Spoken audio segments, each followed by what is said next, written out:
สบายดีพ่อแม่พี่น้องพ้องปายเบิดซุคนเนาะ FC ของแอดภูมิเนาะมื้อนี้ก็มาพ้อกับแอดภูมิเลขคำนวณคือเก่าเนาะพี่น้องสำหรับมื้อนี้เนาะแอดภูมิก็สิมาลงแนวทางให้พี่น้องเนาะสำหรับหวยลาวเอ็กต้าเนาะพี่น้องเนาะส่วนที่ไผเป็น FC จากช่องหมอภูมิ Official ก็ตามมาช่องนี้เด้อพี่น้องเด้อหมอภูมิก็ฝากกดไลค์กดแชร์กดติดตามช่องนี้นี่เด้อพี่น้อง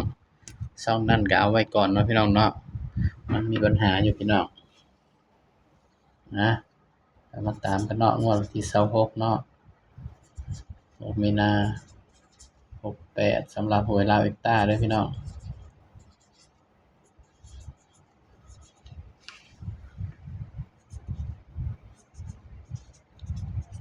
ก็ฝากพี่น้อง FC ทุกคนมาติดตามนี่เด้อพี่น้องเด้อช่องใหม่ของเบาภูมิเนาะก็คือช่องแอดภูมิเนาะ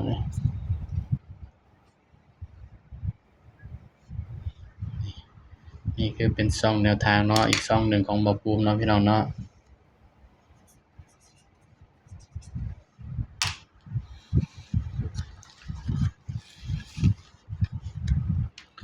786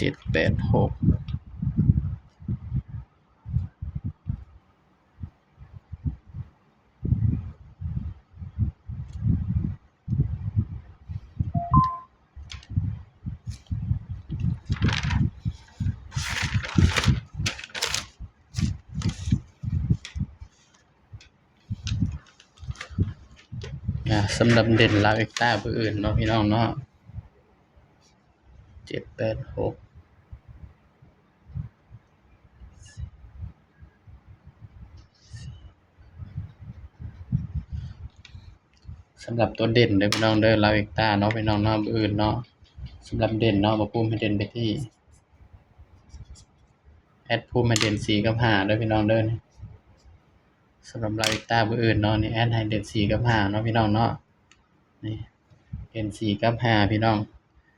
สำหรับแนวทางลาวเอ็กต้าเด้อพี่น้องเด้อเรามาจับคู่นำแอดเลยบัดนี้แอดก็สิจับให้46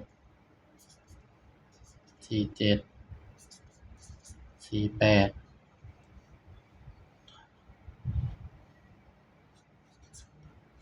59 50 51นี่เด้อพี่น้องก็เป็นเพียงแนวทางเนาะสำหรับหวยลาวเอ็กต้าเนาะงวดวันที่26เนาะกันเบิ้ลก็คือ44กับ55เด้อพี่น้องเด้อนี่สำหรับชุด3ตัวเนาะพี่น้องเนาะออก786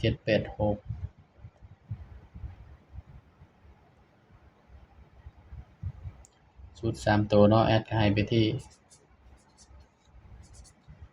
459เนาะพี่น้องเนาะนี่